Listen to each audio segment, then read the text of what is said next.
مدینه الها در مدینه طوافی پیغمبر نصیبم کن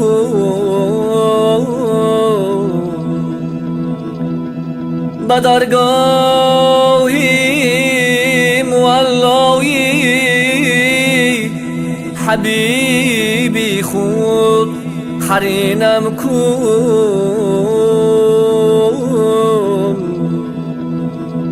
زی درد و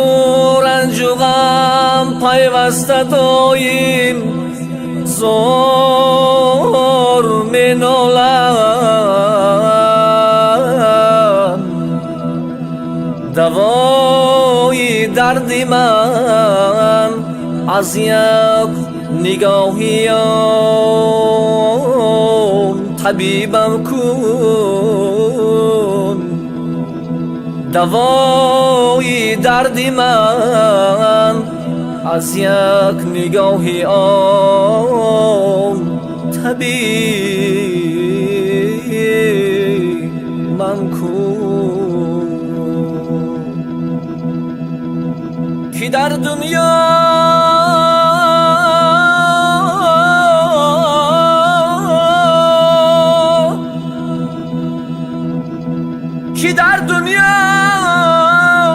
ستون دین مصطفی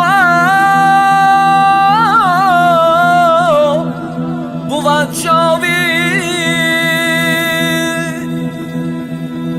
که در دنیا ستون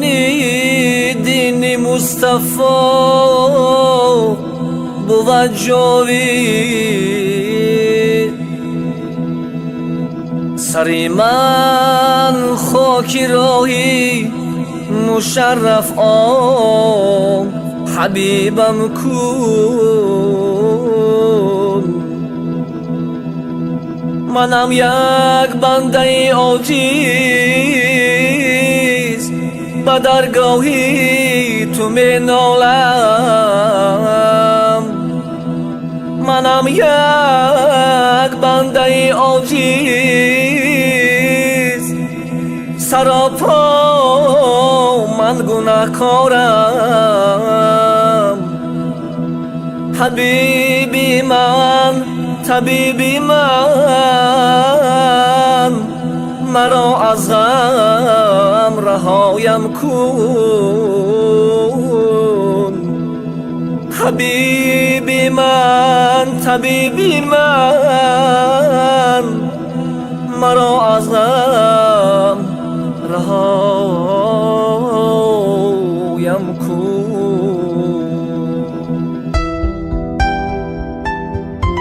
خدایا شکر گویم هر غمت را زیاده میشمارم هر کمت را به دلنامی نکویت را پرستم خدایا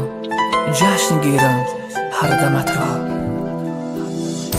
هر سحر خیزم به یادت ای خدا سجده می آرم به نامت ای خدا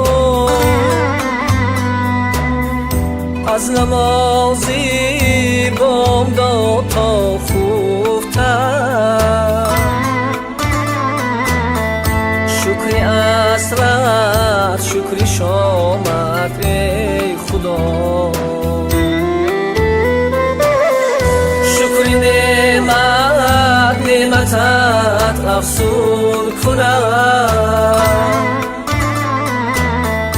کفری نعمت از کفت بیرون کنم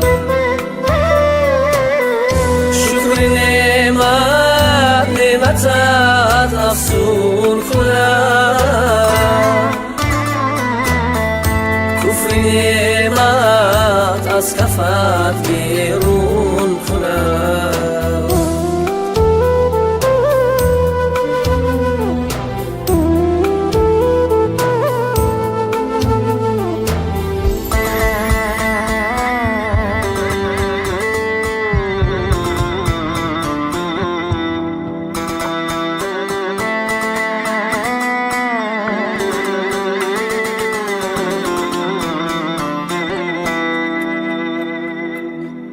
صبر و طاقت میوه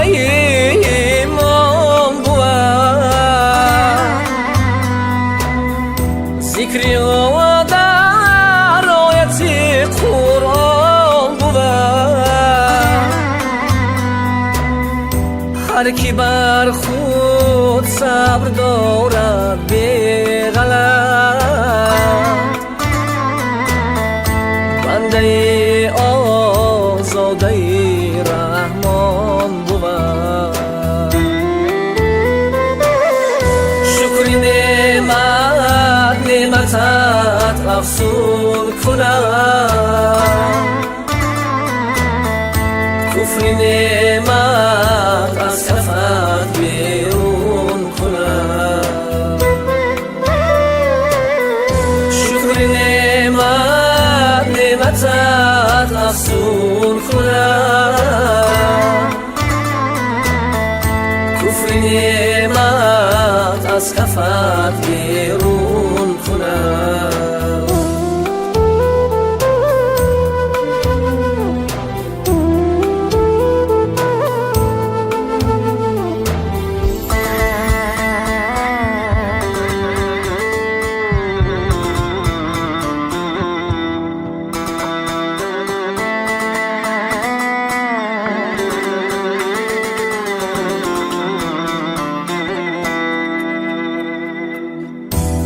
صبر کن جانا خدا همراهی توست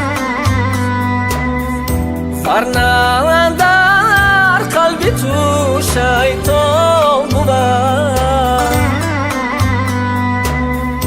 حرفی الله را شنو با گوش جان هر کسی صبر کرد حق بر آن بود شکر نعمتت افزون کنم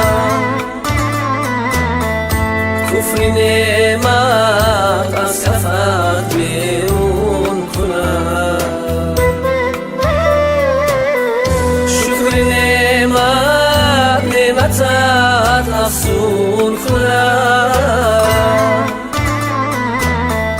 کفر نعمت از کفت بیرون کنم کفر نعمت از کفت بیرون کنم